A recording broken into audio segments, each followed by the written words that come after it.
Chapter 3. Am I Dead?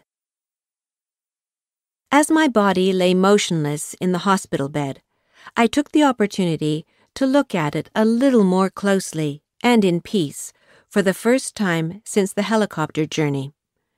I'd been moved to a quiet, two-bed room with magnolia walls in the intensive care unit, and from my vantage point at the foot of the bed, it appeared that I was being cared for very well, with devices monitoring my vital signs and tubes supplying me with everything I needed to survive.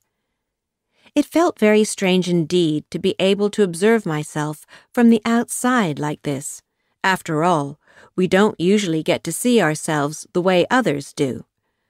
As my body lay there like an empty shell, vacant and lifeless, my spirit was detached from it, but not completely. Confused thoughts ran through my mind. What does all this mean? Why don't I feel what my body feels? If I'm dead, then why am I still here? Why am I still attached to my body? What am I waiting for?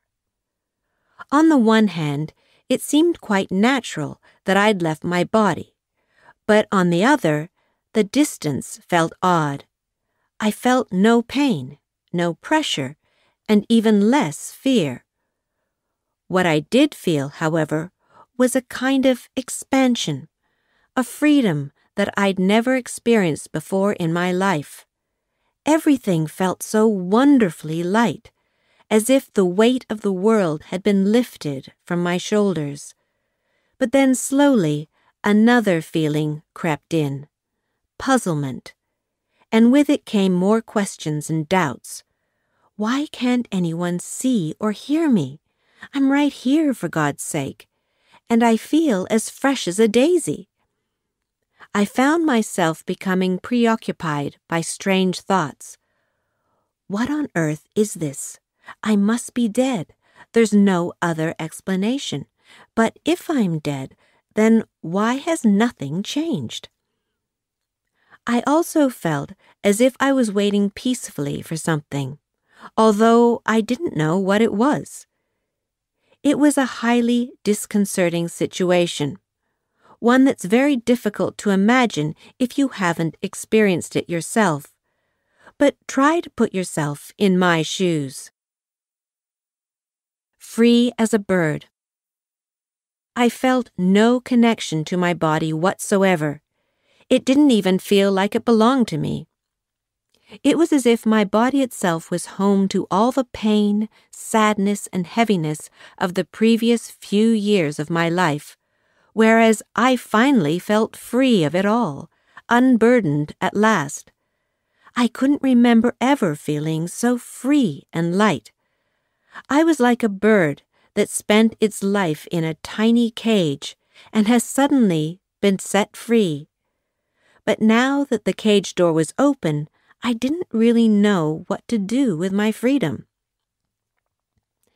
I began by looking around the room.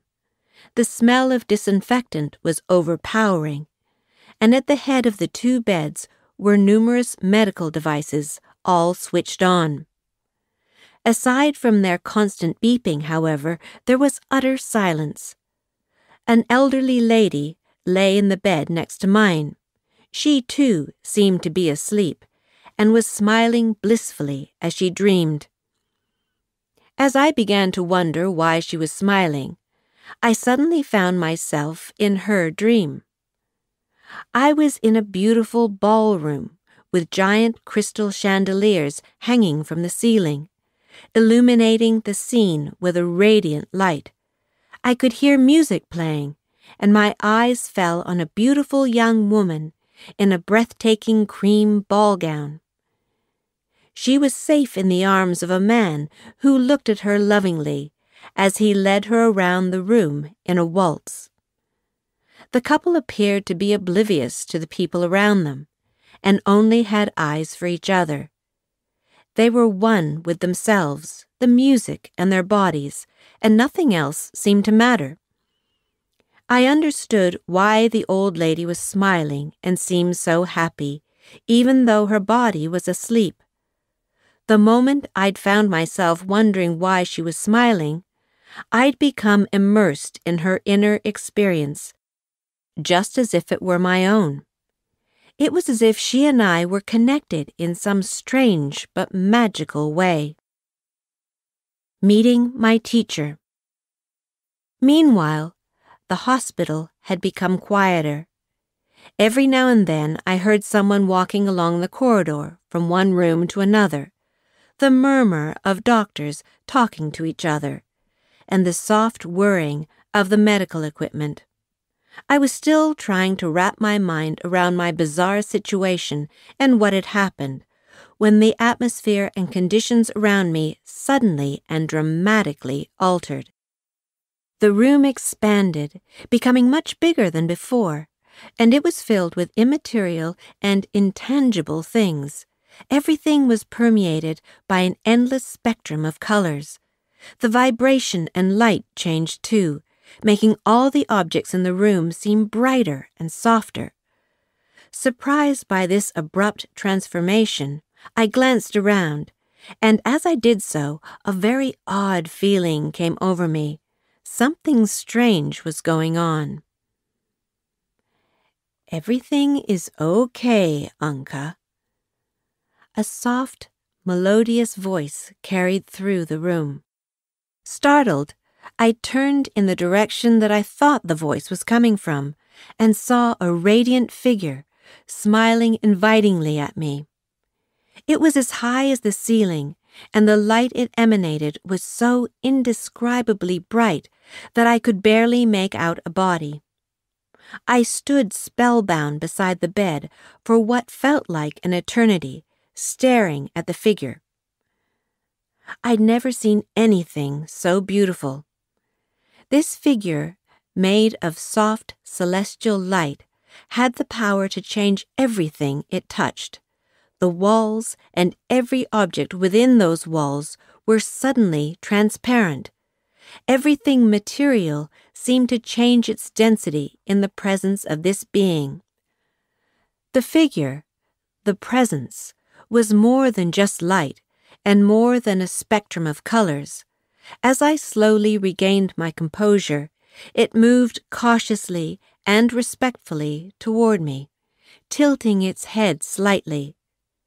Now that it was closer, I sensed that the figure was emanating a somewhat masculine energy. I immediately felt safe and protected because it felt as if he knew me. "Are you here to take me?" I asked, still dumbfounded. "Because I'm dead?" "Not at all," he replied encouragingly. "There's nothing to be afraid of. All your questions will be answered soon. Nothing here matters right now. So I'd like to show you a few things, if that's okay with you." Did I want that? Definitely. Nothing would have made me happier. I finally realized what I'd been waiting for. I was no longer alone, and maybe I'd receive some answers to my many questions. As the figure came closer still, I could feel myself being drawn into his luminous energy field. And then I was gone. Chapter 4. The Journey Begins. As the light figure drew me away, I heard his reassuring words. "You can trust me. Just let go and complete the transformation." The first thing I noticed was that I was immediately able to let go of everything that had been weighing me down for so many years, and this freedom felt unbelievably good. The physical, material environment that had upset me so much, as well as my body and everything that had happened to me so far in my life, became increasingly less important. My numerous thoughts dissolved into nothingness as I was drawn out of the room, out of the hospital, and away from all that had been so real to me. Suddenly, everything felt infinitely light, almost vibrational. And the further away we got, the more natural it seemed that I found myself in this new, miraculous state. The more I let myself go and gave in to the vibration of the light-filled presence that surrounded me so protectively, the more detached I felt. I had the extraordinary sense that I was no longer bound by structure or material density. It was like an inner liberation, and I felt a happiness that I'd never experienced in my life. I felt completely safe, embedded in this energy field, in this unlimited space bound by a great, unconditional love. It was pulling me higher and higher, or at least that's how it seemed, because I'd already lost awareness of space and time. It even felt as if I was becoming this unlimited space, that my consciousness was expanding into it further and further. I felt freer, lighter, and more alive than ever before. Nothing scared me, even though I didn't know what was happening and where it would lead me. But what I did know was that I was on an incredible journey. If this is what happens to us when we die, I thought, I don't know why I was ever afraid of it. A universal consciousness. I was so overwhelmed by my newfound sense of freedom that I didn't notice we were slowing down. The unlimited space around us began to change as we entered realms crafted from a brilliant, fluorescent light, a light so bright that it almost blinded me. It wasn't light as we know it on Earth. It wasn't simply that it shone brightly, but rather that it was made up of an infinite number of colors and frequencies, arranged in a way that made it feel alive. I could not only see this light, but also feel it and experience it with all my senses. It felt limitless, as if it was coming from nowhere and everywhere at the same time. The light brought out in me overwhelming yet glorious feelings and sensations. I wish I could make you experience them too, and help you to tap into them within yourself. I wish I were a painter, so I could use all those cosmic colors to create a picture of everything I saw, learned, and felt, so you could get a true sense of what I'm telling you. It's the light of a living, universal consciousness that permeates everything in existence. It makes you feel a complete, pure, and unconditional love. None of the emotions we experience as human beings come even close to it. It was truly amazing. The more I opened myself up to this living consciousness, the more I was able to immerse myself in its all-embracing love. There were no limits, and everywhere I looked, I could see nothing but heavenly light. Suddenly, I felt ground beneath my feet. We appeared to have reached our destination. There was a floor that wasn't a real floor, and yet it was there. It was beneath feet that I no longer had, and yet I still felt them. A very familiar yet wonderful feeling. Only then did I realize that I still identified with my body in the way I always had, although so much had changed. I still felt like myself, an autonomous individual with my own thoughts and feelings, and although I knew that I'd left my physical body behind in the hospital, I was somehow standing on two legs and examining my transparent hands. Am I dead then? Who are you? I thought you were going to answer all my...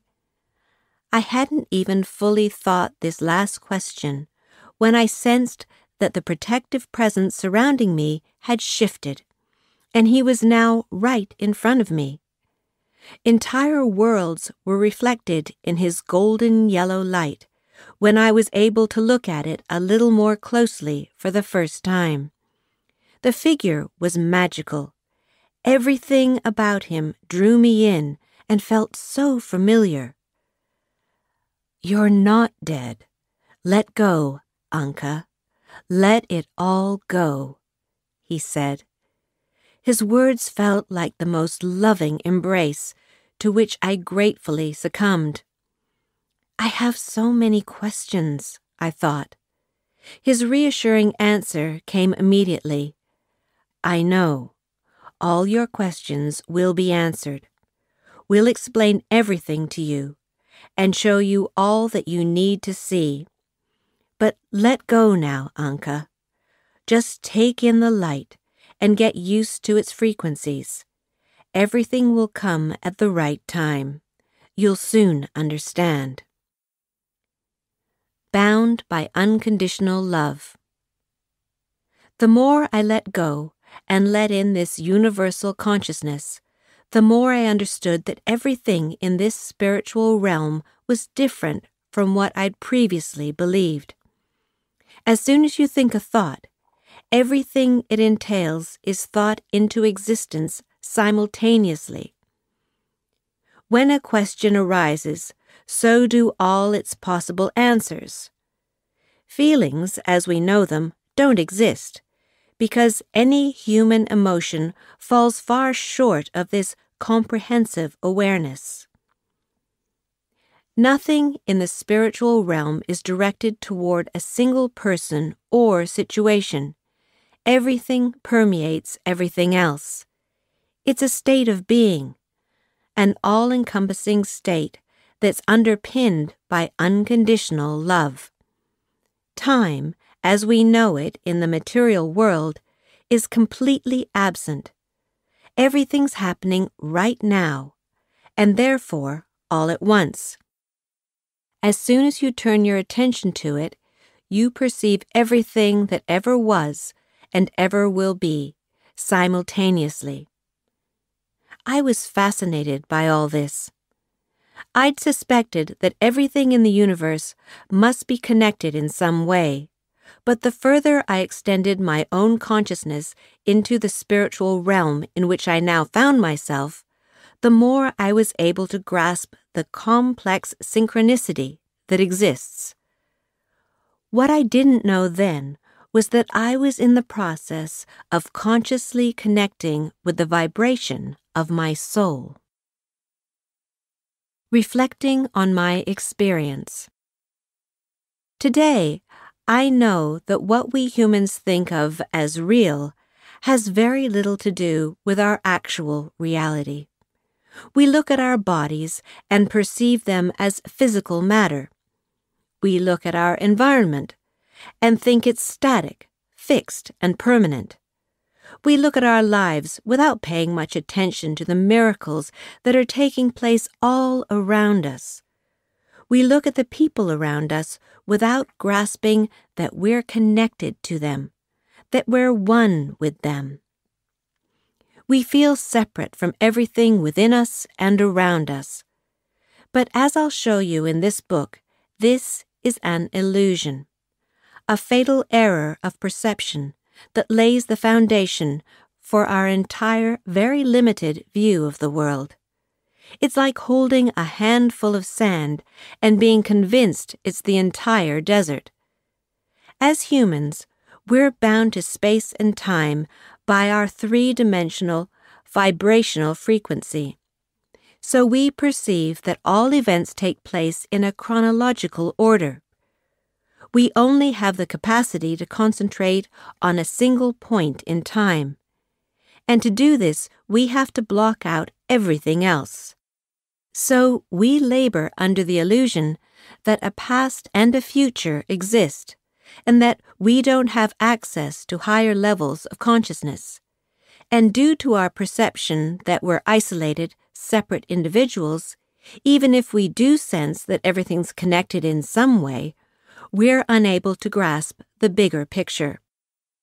The soul, however, is a multidimensional field of consciousness that can register everything simultaneously, multidimensionally, and vibrate at a much higher frequency. During my journey to the spiritual realm, I experience my soul as the link between the unconscious and the very source from which it originates. The soul isn't subject to space and time, and yet it permeates them completely, because the soul is the source of our consciousness. Our soul stores all our experiences from previous lives, and it knows our higher purpose and path, our current life plan, and all the challenges, and the solutions to those challenges that come with it. You'll discover more about the illusion of separation and our personal life plan later in the book.